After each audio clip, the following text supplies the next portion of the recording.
Hey guys. So, I just want to start off by saying that this Inuyasha rewatch series has been so fun because of y'all. I will say, just like 2 seconds, a moment of transparency before we get into today's video.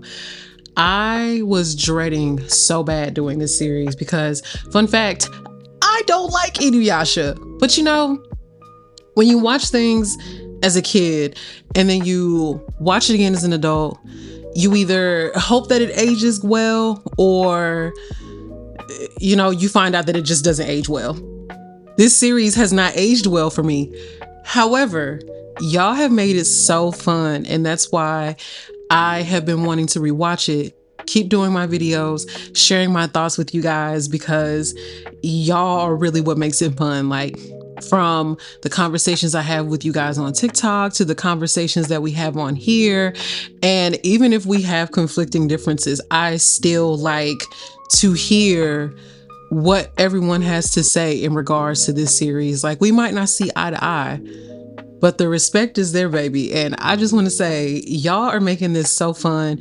And I'm almost done with season 3. Oh my gosh.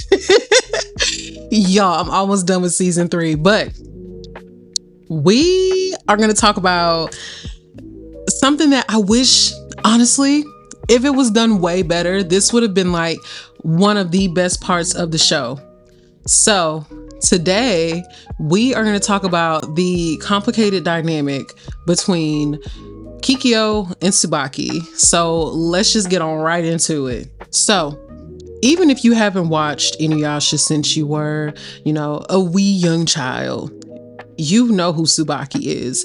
She is the priestess that shows up and she has a snake. That is the best way that I can go about it, best way to describe it. I hope it jogs something in your head for you. But Tsubaki is the one with the snake. She is a dark priestess, and basically she sold her soul to a demon so that she could preserve her youth.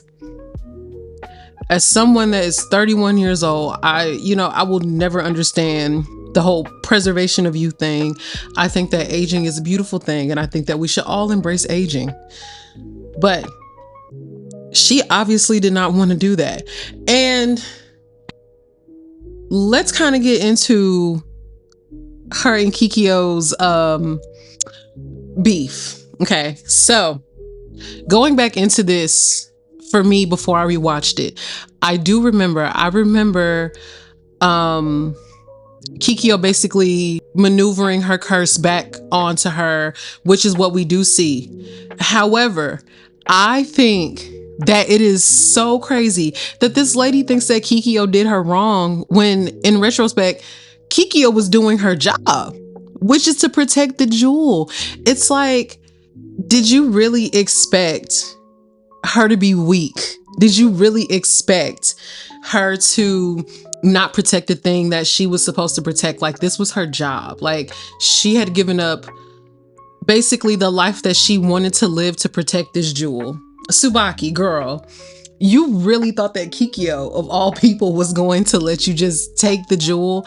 And then you wanted the jewel so that you could literally be beautiful and young forever. And it's like, girl, Kikiyo was not gonna let you waste that. What? I mean, look, y'all, let me tell you, Kikiyo was ready for Inuyasha to wish himself to become a human. Spoiler alert!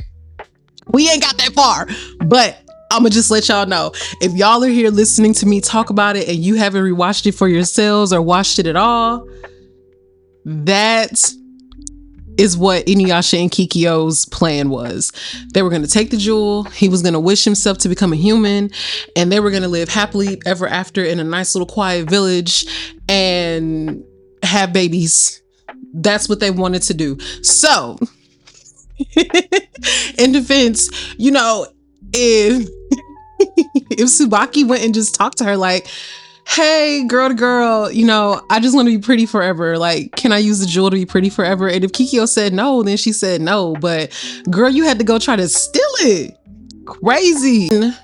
Many episodes, like, kind of like into this short arc, we find out that Tsubaki and Kikyo trained under the same master. Like, they trained under the same priest at the same temple and everything. So if I were going into this, I would have elaborated on that a lot more.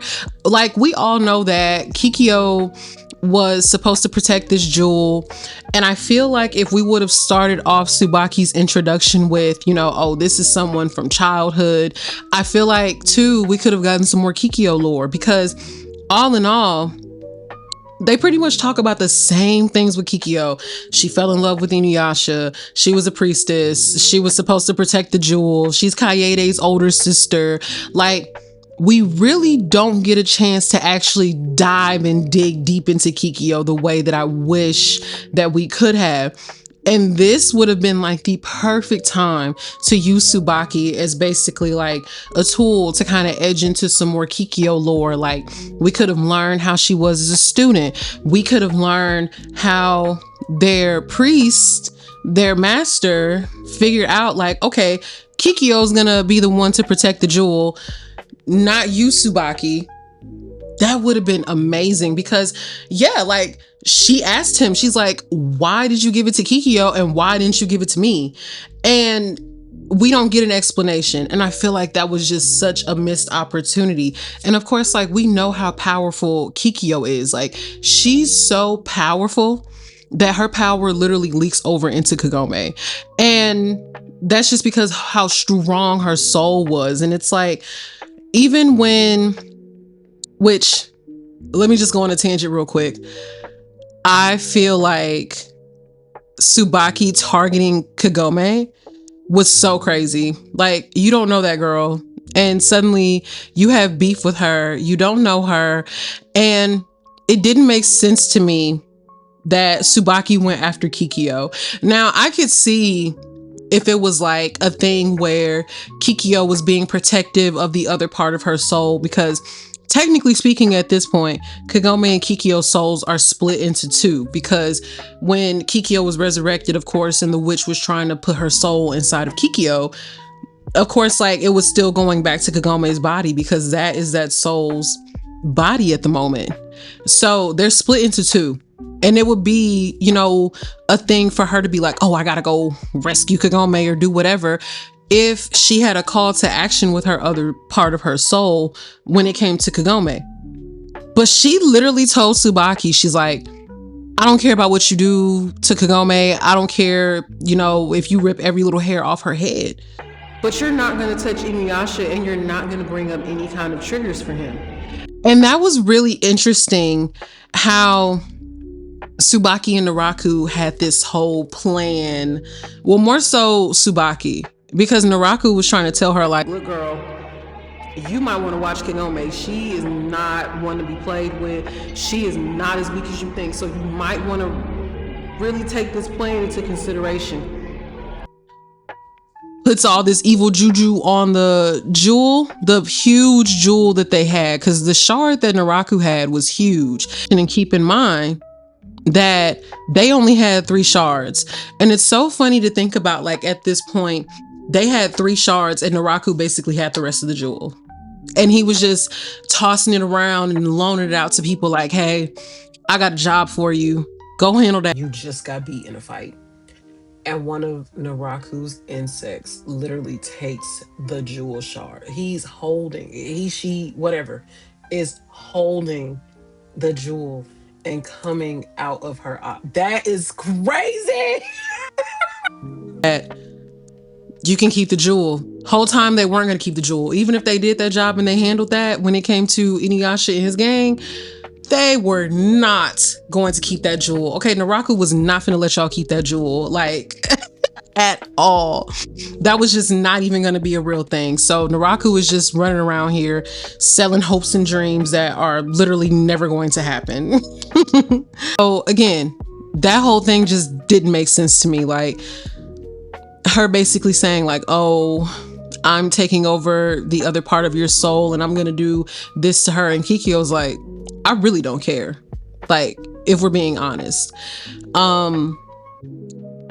Naraku finding Tsubaki and trying to use Tsubaki as one of the many many pawns that he uses to try to kill Kikyo, because we know that he can't kill Kikyo himself because he is essentially in love with Kikyo, technically speaking, because he too is a half demon, and because his human heart is still very much in love with Kikyo, because Onigumo is still in love with Kikyo, he can't kill her.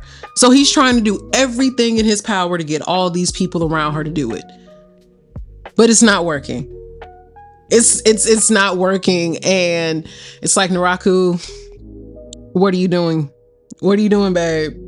When Tsubaki initially executed her plan and she went to the temple and she's like, I'm gonna go open up this tower because I'm not supposed to do this. Her tricking the two young girls that were there, which were Momiji and Botan, her tricking them made so much sense. And honestly, from watching it and after watching it, I definitely understand how those girls were able to believe her. Like, you trained here, our master, you've got, gray hair, obviously you're older, so we're gonna believe you.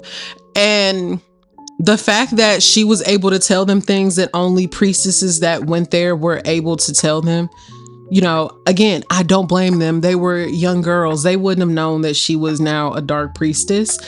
And also, she told them that she looked young because of how much she trained. I found it really interesting that she just immediately wanted to use the power of the ogre that was sealed away in that tower. And it's like, that ogre was sealed away for a reason, girl. And this is just me. I feel like if she didn't have the jewel in her possession, there's no way that she would have been able to overpower that ogre. So she was very, very smart to fuse herself with the jewel first and then, unseal the ogre and then take him over. She was very smart to do that. However, she was not counting on Inuyasha and his backlash wave and how that basically all that went. And she also did not count on Naraku being there immediately with his insects to snatch that jewel back.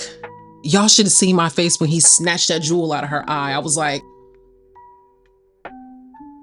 Naraku, oh my God, have some decorum. But all in all, I really, really wish that Tsubaki was executed in a better way, because all in all, she could have been done so much better. So here's what I would have done if I was introducing Tsubaki, putting Tsubaki into the story.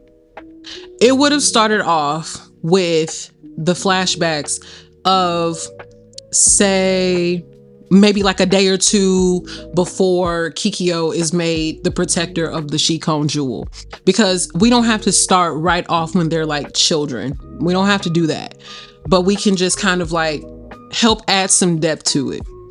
Would have had them maybe have a talk of some sort, because I'm pretty sure that I don't think that they ever did in the anime. Again, I'm only talking about the anime. We're not going to be talking about the Inuyasha manga, just because the manga and the anime are almost vastly different. But I don't remember them ever talking about if they initiated her into being the priestess to protect the jewel, if there was a ceremony of some sorts or an announcement, anything of that sort. So I definitely would have done that for her. And because there's going to be this ceremony to basically induct her as the protector of the Shikon jewel, everyone already knows. So that means that Tsubaki knows. So I'm sure I would have Tsubaki a couple of days beforehand be oh, Kikyo, you really don't want to do it. So you should just tell Master that I want to do it. Kikyo doesn't really want to do it. Now just follow me, guys. Okay. Kikyo doesn't really want to do it. However, because she knows that Tsubaki over the years has shown that she has like malintent, and she doesn't have like the purest emotions and, you know, things, because of course like they can feel like each other's auras and presence and things of that nature. So she tells her, she's like, no, I'm gonna, you know, do what's bestowed upon me, you know, basically sounding very heroic, as if like, you know, oh, this is what I'm meant to do, this is what I'm going to do, this is what I'm supposed to do, because she doesn't want to give Tsubaki any type of inkling that she does not want this. But Tsubaki's not dumb. She knows that Kikiyo doesn't want this, but Kikiyo is not going to give any type of hints that this, you know, that she's right. So we fast forward. They go on with the ceremony, and because they're going along with the ceremony and she didn't, you know, do whatever, Tsubaki waits. She lies low. She practices her curses. She tries to basically have this curse that she knows for a fact is going to work on Kikiyo. But in the end, that did not work. And since then, she has been plotting her revenge. She still makes a deal with the demon, because she doesn't know how long it's going to take before she's able to get her revenge on Kikiyo. Now, we fast forward all these years. Naraku was like, hey, I know about you and Kikiyo. Do you want your chance at revenge with her? Not only with her, but her lover. And I will say, I thought it was very much a misjudgment of character to assume that Kikiyo wasn't going to be that girl and that she wasn't going to protect the jewel with all of her might because she was a woman in love. I will say that that did kind of like throw me off. And it also told me that they definitely were not two that were ever close, which is fine. I still like the dynamic of them just being students together and them not being close friends. That actually still works out, and it still would make sense as to why she has all of this animosity towards Kikiyo. So her making the assumption that because she's a woman and she's in love now, she's going to have her guard down, she still ultimately loses to her. So then we fast forward again. Naraku has come and he's like, hey, I need you to do something for me. And she's like, okay, yeah, I'm going to do that.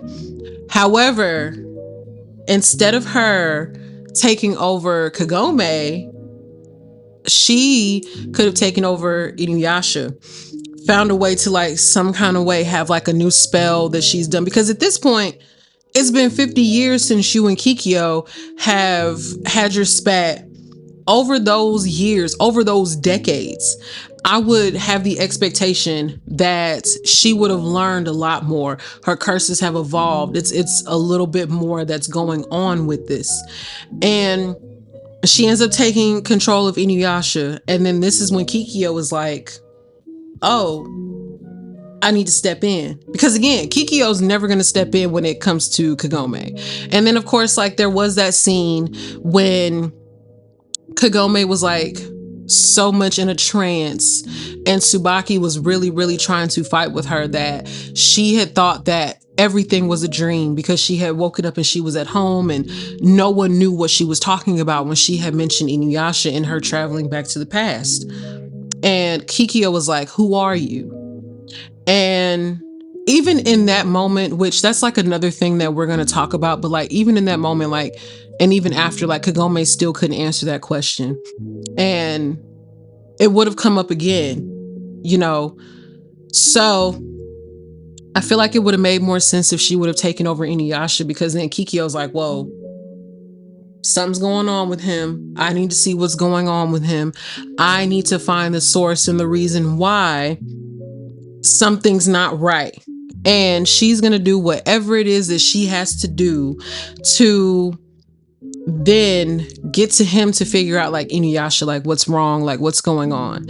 And instead of it being a thing where it's like, oh, Inuyasha's gonna relive some trauma. Kikyo then is gonna relive some trauma, because now we're in a situation where, because you've taken him over, you now have the two of them in a room again together to repeat what he did to Kikyo, not using Kagome and Inuyasha to repeat what happened with them. That's what I would have done, and that would have been a better mind game to play with Kikyo if we're talking about using Kikyo and luring her out. Kikyo then is like talking Inuyasha through, like certain things. And then at this point, we get some deeper lore about Inuyasha. So Kikyo might say things to him like, "Oh, Inuyasha, do you still like this kind of fruit? Remember when we did this together? Remember when we did that together?" And da da da da da. And then, because we got to keep up the love triangle thing, we have to keep that up. As Kikyo is saying these things and triggering something within Inuyasha to then get him to like break the curse, simultaneously, Kagome's soul is like, I guess you could say, like, now these things are like going into her mind and she's learning more about him. But because she didn't learn these things organically, she once again falls back and she's getting more insecure about her stance with Inuyasha. And we get that way within like this whole series, we get lore about Tsubaki. We get, or within this small arc, not series, but in this small arc, we get deeper lore about Tsubaki. We get more focused lore on Kikyo. And then we also get some lore about Inuyasha. So it definitely would have been like a moment that I would have taken to get like some type of more details about these said characters. And so, of course, by the end of it, Kikyo, she says some nice things to Inuyasha before Kagome and the gang get there. And then, long story short, we get the typical, Inuyasha and Kagome kind of being a little weird with each other. And then they go, of course, they'll defeat Tsubaki. Look, y'all, I don't know how they're going to defeat her, but it's not going to be hard. It's not going to be hard. I didn't flesh that part out, but it wouldn't be hard. Defeats her. Naraku takes his jewel back. Boom, we're back to what it is that we normally do. So, I don't think that all in all Tsubaki was bad. I actually think that she was a really good tool to use to kind of like move forward the story of Inuyasha and Kikyo. But I just would have done differently with her, if that makes sense. But that is all for today's video. Of course, I will be seeing you guys again. But let me know what you guys think of Tsubaki. If you've ever seen Inuyasha, do you remember Tsubaki? I don't know. I feel like everybody remembers her. But do you remember Tsubaki? If not, maybe now you will. I put up plenty of pictures for you guys. How do you feel about the way that the show went about Tsubaki versus how I say that I would go about Tsubaki? Let me know what you guys think. But that is all for today's video, and I will see you guys in the next video. Bye.